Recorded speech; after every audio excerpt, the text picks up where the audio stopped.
What is up, people? So this is going to be a very different video compared to the other kinds that I would normally make. It's basically going to be a explanation vlogging kind of video, if that makes sense. I'm going to be talking about my overall experience when going to Universal Epic Universe for the first time, as well as showcasing the 4 different attractions that were there in that particular park. And I apologize for my bad attempts at wanted to just vlog and just showcase off the different moments and stuff, since I am by no means a vlogger at all. I really hate to say this. I think there's someone hanging right there. Because I won't lie, it definitely felt weird and I'm sorry, I just have to make that reference to that particular video. Whipping out my camera and just trying to at least just get some sort of footage, and it just did not feel natural to me. But yeah, basically just gonna be talking about my overall experience and of the different, 4 attractions there. And if you're watching this video and you have not been to Epic Universe yet, then I would suggest clicking off if you still want to be surprised by how the overall spots look, and as well not hear any of the kind of detailings that I will be explaining here. So this is my warning to you. So if you don't want to hear anything, then click off the video. But without further ado, let's begin this. To start things off, there was a necessary different approach when walking towards the main entrance. It's a much more pleasant experience. As you park your car, you make your way towards a sidewalk leading to the main entrance, and you can see even a glimpse of the theme park in the distance, giving you a little sneak peek and sense of curiosity. Then walking on the sidewalk, you get this beautiful landscape of vegetation on both sides. Different tree varieties and luxurious flowers and bushes to go along with it. Without a doubt, it's a better beginning than the existing theme parks. Eventually, when reaching the entrance, it has this symmetrical kind of design with a focal point that details out on what you'll be experiencing when fully inside the park. The overall style has this elegant and funky style to it, and elements to initially portray the concept of different universes. It's a very clean design all around. Now, to make a quick comment in furthering the concept, each segment has its entrance with glowing lights and different effects to give the impression of entering a whole other world. Also, the color choice being different in matching along whatever world you're entering to explore. So going into the first stop being the universe of Super Mario. I won't lie, this one became my immediate favorite one, as I predicted before I went to the park. After entering through a green pipe and stepping outside, you get hit with a vibrant and tightly packed environment. You're constantly seeing all these different components that were a part of many Mario games, along with specific detailings. Those include the spinning coins, the big piranhas on the green pipes, multiple platforms moving side to side, seeing turtle shells stuck between objects while bouncing back and forth, to even seeing thwomps smashing downwards. The more major structures includes the Princess Peach's castle and Bowser's evil lair. As you enter inside, you are met with a Bowser statue of himself, and as you go deeper into his lair, you get to see these aspects of behind-the-scene work being done in displays. This would include an entire library filled with books about the characters, manuals, and anything related to Mario Kart, blueprints on how different items are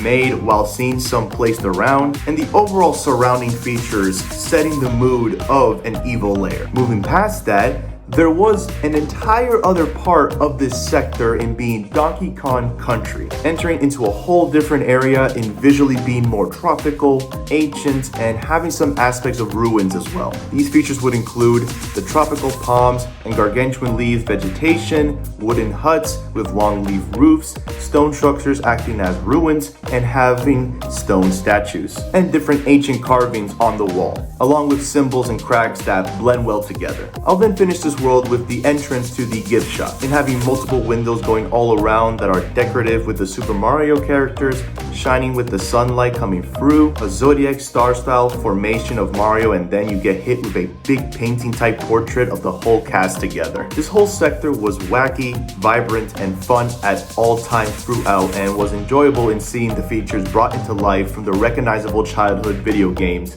of Mario. Now, swiftly moving towards the next sector and entering the world of the Dark universe. This time around, the entire surrounding being the polar opposite to the previous one. It's visually a more depressing, rough, and old-style environment when scoping around. The structures themselves does a major job in that depiction, having a combination of medieval/gothic features to them, as well as other objects like the hanging lamps on wooden poles, the wooden window shutters, and the wooden sign displays with some of the shops, to name a few. However, it doesn't stop there. Entering inside for one of the rides, it delivers more into the settling in being a creepy and horror ambience, along with parts of a crazy laboratory. Seeing different drawings of the human anatomy, old vintage footage of scary clips, lighting, electricity powered by machinery going off loudly, and some tools that are done on test subjects. Other detailings would include pieces of ripped clothes having written about the mystical cursed creature of the wolf, dirty tents being multiple colored and held by wooden poles, some tables having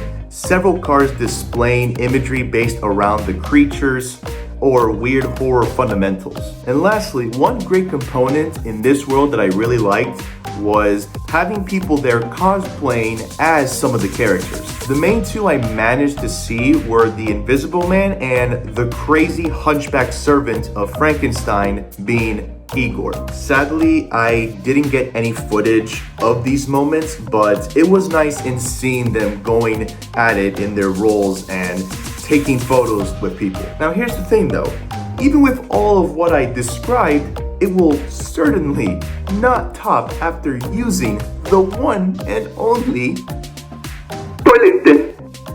I'm sorry.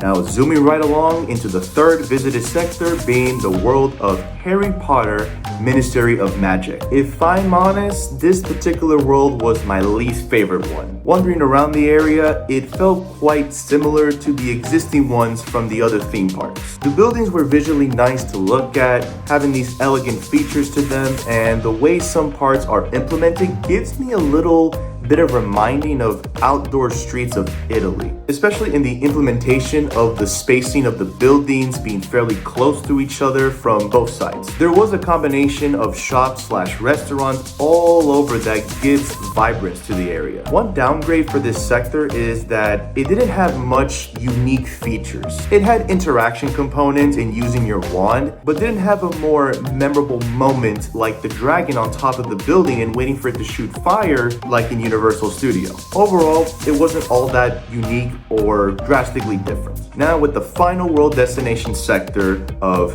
How to Train Your Dragon, Isles of Berk. Even though, and I might get some shocks here, but I have never watched the movies themselves and have seen only online clips.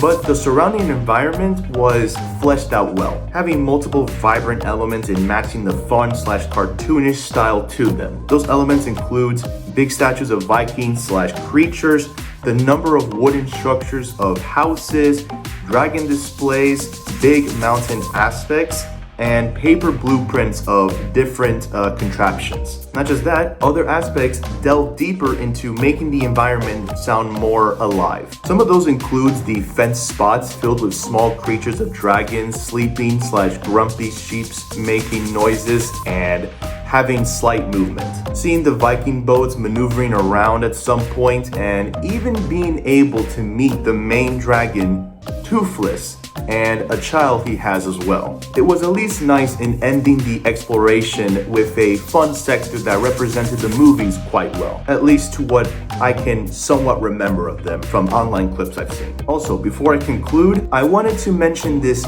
great component that can be heard for most of the sectors. I mentioned the idea a bit in the Isles of Berk area in having aspects that alivens the environment more, which can be said as well for the worlds of Super Mario and Dark Universe. Having sound effects that fits best with the different sectors, and it's not just mainly music like the existing theme parks do. It depthens the surrounding characteristic components to a greater degree overall. I surely did enjoy that. After all that rambling of my different sorts of thoughts when it came to this overall park and its different kinds of components, in particular with the different sectors, this was a very nice and I would even say necessary addition to the overall broader just theme park that is Universal. bringing in a new form of park and these different kinds of components that definitely made the experience more enjoyable for me. Especially in the way that they were placed in order to actually have your full attention to these different sectors, and not how the other park is where it's more just crammed in one huge space, and this one is more evenly spaced out in order to give them their full focus and respect for what they have to offer. And I cannot wait to see whenever the next time will be when I visit over there. And I hope you guys enjoyed the video, and I will see you guys in another one later.